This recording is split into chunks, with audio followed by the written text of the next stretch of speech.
You've probably come here because something inside of you feels off-center, lost, or broken.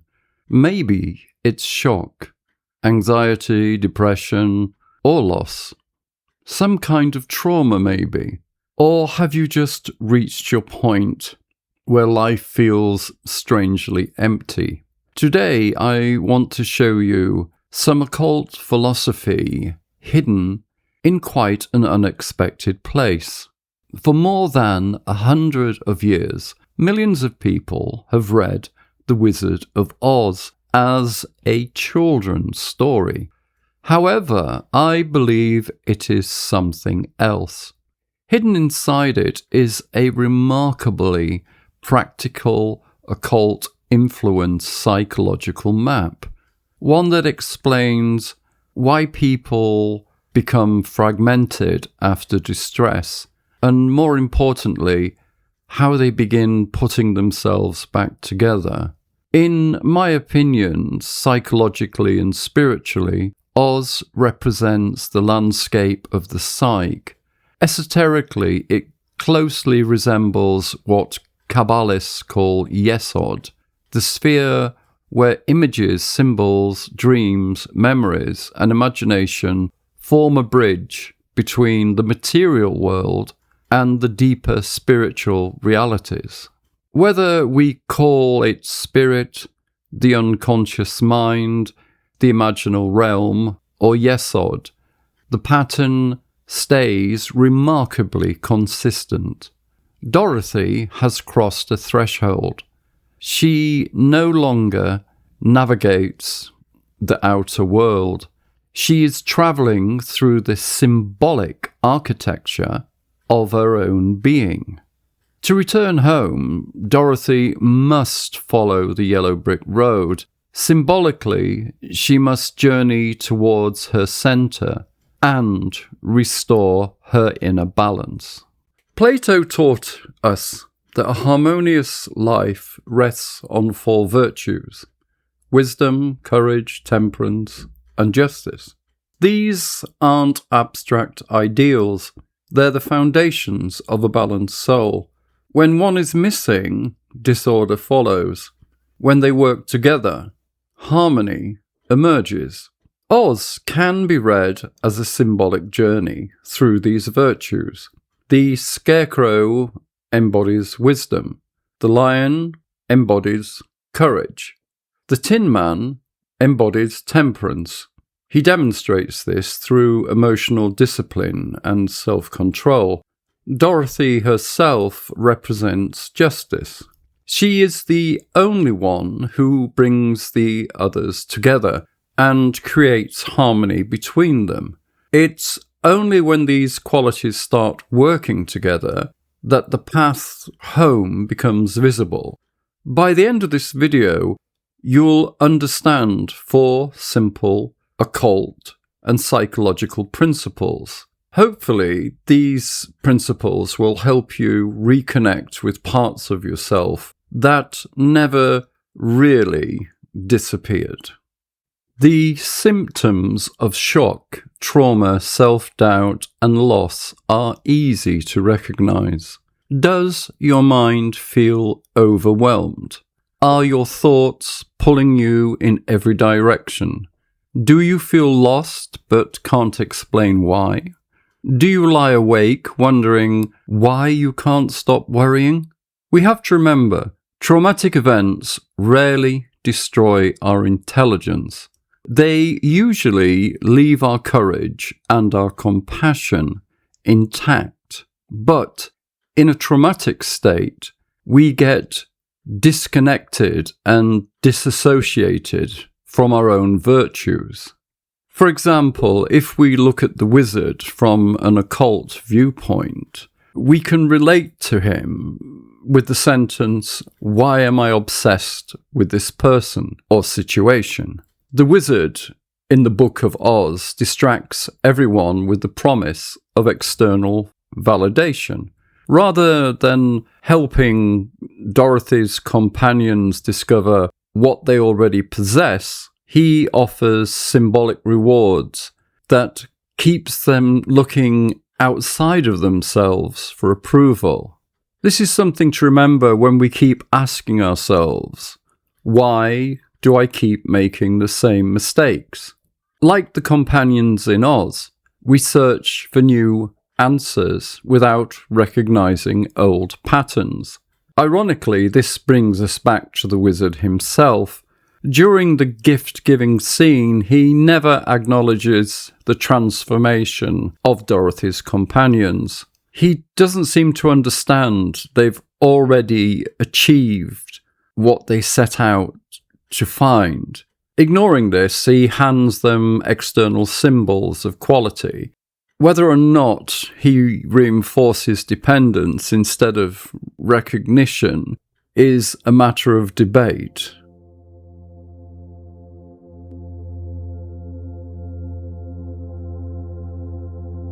Exercise 1. What do I believe is missing? Place your hands in the mudra position shown in the picture. Close your eyes and breathe naturally for a few moments.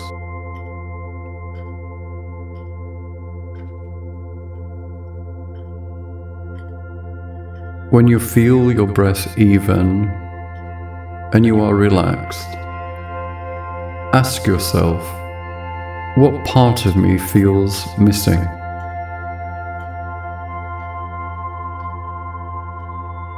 Allow the question to go through your mind, body, and soul.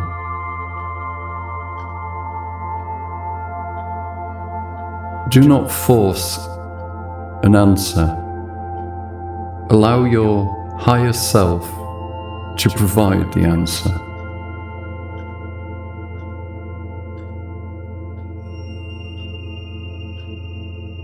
When you are satisfied that you have been answered, ask yourself another question. Is it my confidence? Again, allow the question to generate through your mind, body, and soul. Do not force any answers.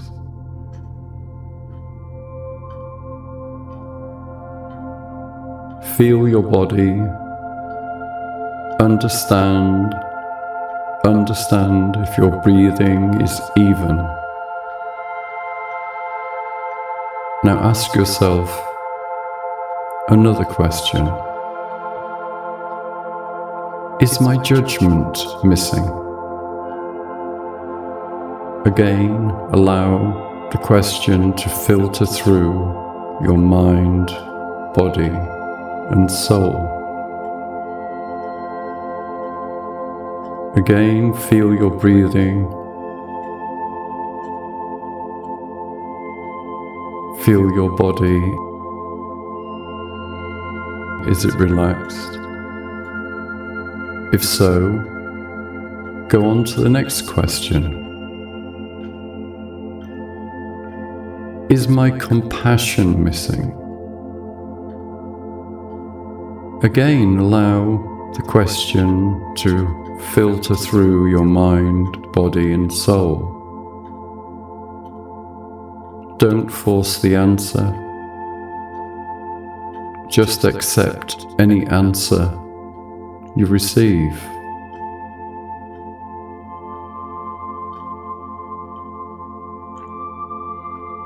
Lastly, when you are calm, relaxed, and breathing evenly, inquire as to, have you lost your courage? Again, let that question filter through your mind, body, and soul. Sit there, breathing evenly, and do not immediately search for an answer. Try not to argue with yourself or explain the feeling or try to repair whatever you feel or think. Simply allow the question and its answer to remain present.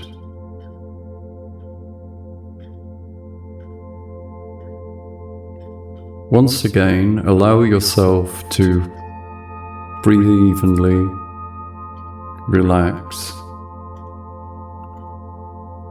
and have an uninterrupted mind. And then ask yourself, when have I already demonstrated the quality I'm asking about? Think about this question. Think about when you have demonstrated the quality that you think is missing, even briefly. As you sit there, allowing your breath to become even, you may find a memory, image, sensation, or a seemingly unrelated thought may arise. If it does not happen, do not force it. However, if you get a thought or a sensation, do not dismiss it out of hand because it appears ordinary.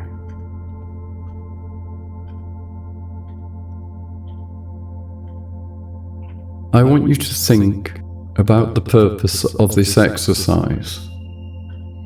This exercise is not to manufacture a new quality. Its goal is to start recognizing evidence.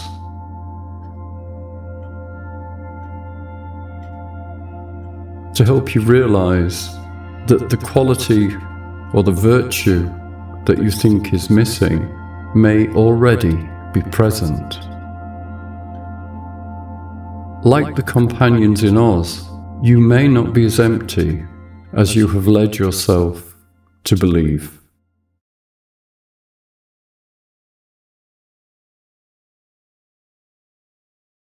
We will return to the story and its central character, Dorothy.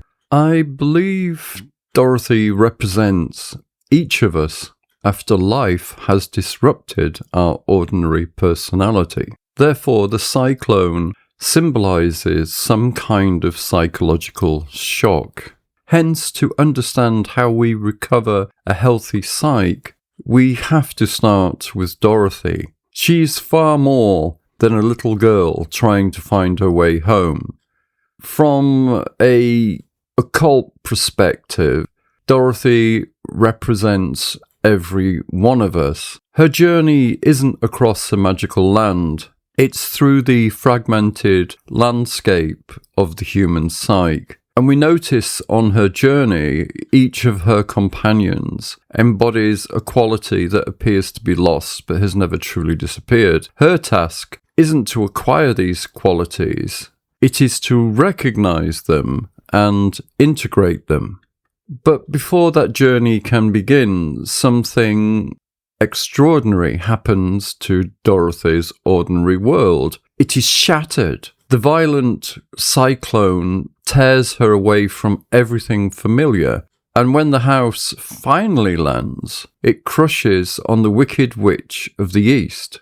Throughout psychology, mythology, and the Western mystery traditions, genuine transformation begins with disruption. Before a healthier personality can emerge, an old pattern of living has to collapse first. In Gurdjieff's philosophy, this is the beginning of awakening from mechanical sleep. One of the dominant eyes that has unconsciously governed our personality starts to lose its authority. Other traditions describe the same moment as initiation, ego death, or the dissolution of an outdated identity. The language changes, but the pattern stays remarkably similar. Something has to end before genuine development can begin. In other words, the very personality that imprisoned us also carries us within the conditions for our awakening.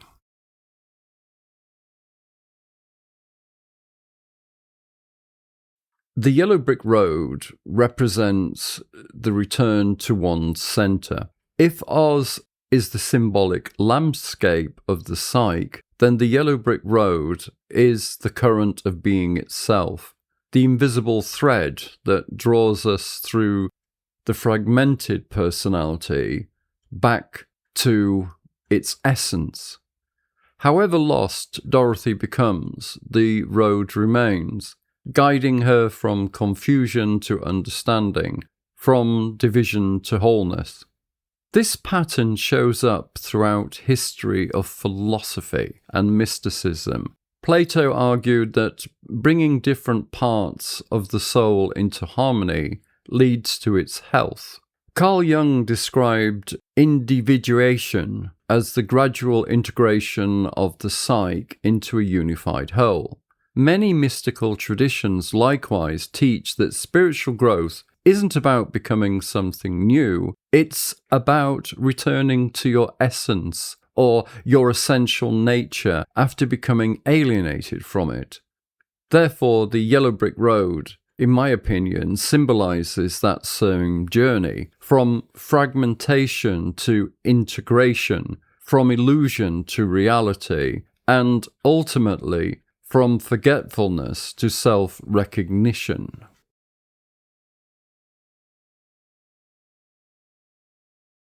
We will look at some other exercises to recover our center.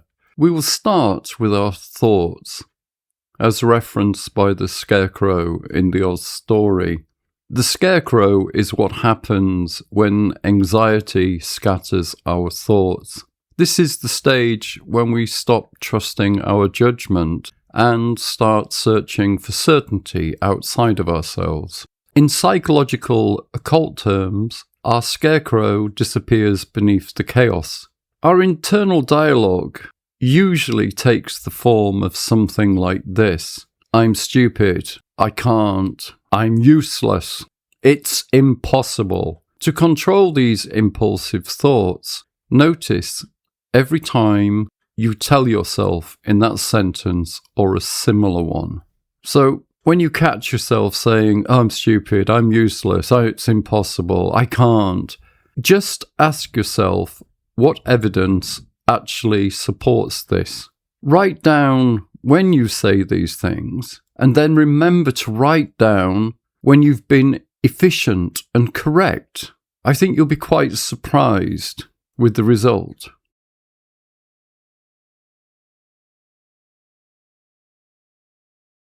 The cowardly lion in the story also wrestles with self-doubt. Fear convinces him that courage is something he has to acquire, but as he goes through the story of Oz, something very different happens. The courage of the lion only becomes visible when he chooses to act despite fear, and it's much the same for ourselves. For example, we might not like going to the dentist or the doctors, but eventually we have to go. So the courage was always there. The thing that was altered is the belief system. So this is quite a practical exercise. Do one uncomfortable thing today, something that ordinarily you would object to, not tomorrow, today. For example, you might not like talking to a person. Make yourself talk to that person, but do it from a learning perspective. Allow the courage to learn about yourself and the other person without falling into the spiral of resentment and anger. These are really important life skills because that skill transfers to your own way of talking to yourself through your own internal dialogue. You have to remember that courage follows action. It's never the reverse.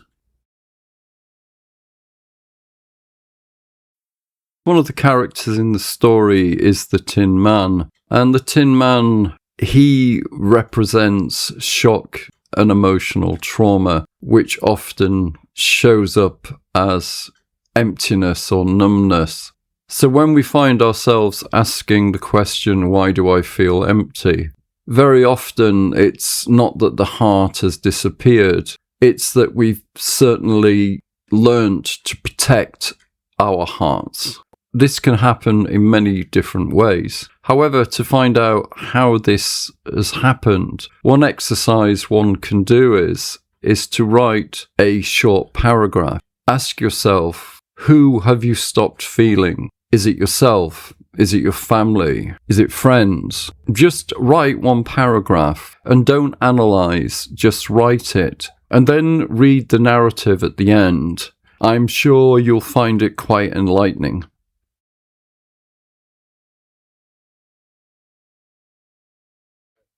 Everybody in the story of Oz is searching. Only Toto notices the wizard. Why is this?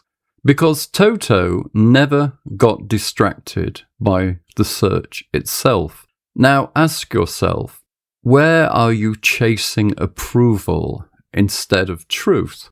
Just allow that question to go through your mind, body, and soul. It's a very deep question, but it's one that's worth asking.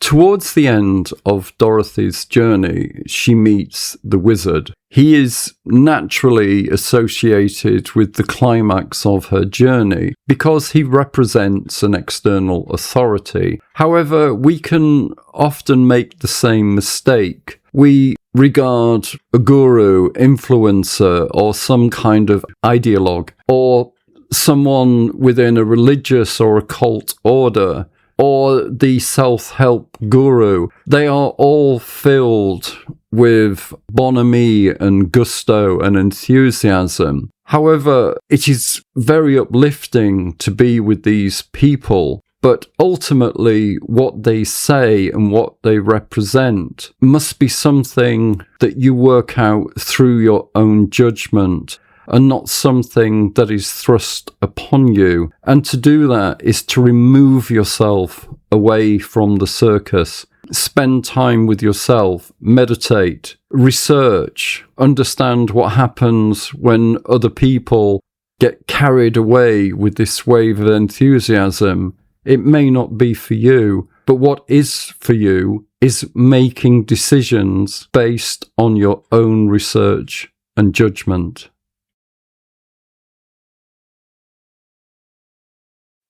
At the end of the story, Glinda appears. Is Glinda the good witch? Is she the higher self? Perhaps not exactly. I think she symbolizes the part of the psyche that reveals to us what is already known but is forgotten. Hence, Glinda does not give Dorothy the power to return home. Dorothy has possessed that power all along.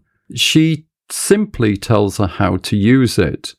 Psychologically, this is important. The mind has a natural tendency towards balance. Provided the underlying structure remains intact, the psyche contains mechanisms that can bring us back towards equilibrium. Sometimes, however, we lose conscious access to these traits and these virtues.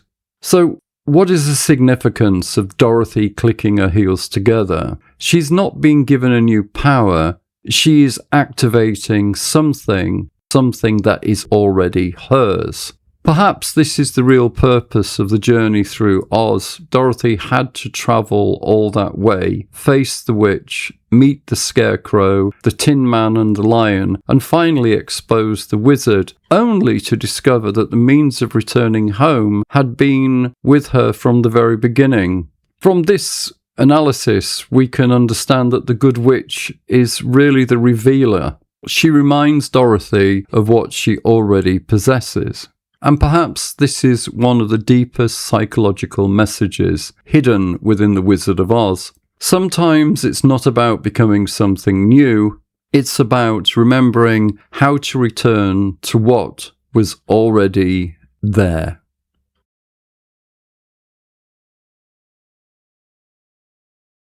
We've spent several moments identifying our virtues and traits. If this video and its ideas have resonated with you, I've created a practical exercise called the inner contract that helps you focus. The video helps you reconnect with your authentic nature. It does this by identifying the beliefs and patterns that you already possess, or emphasizing the ones that you're already pulling away from. The whole video is designed to help you begin putting back your virtues and traits together. So if you would like to continue, follow the link. Thank you for listening.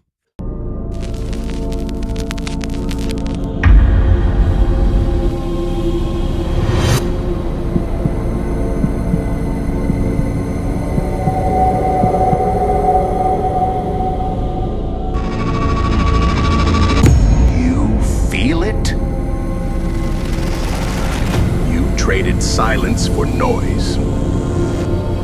You traded your will for comfort. And now, you no longer recognize yourself. Who are you?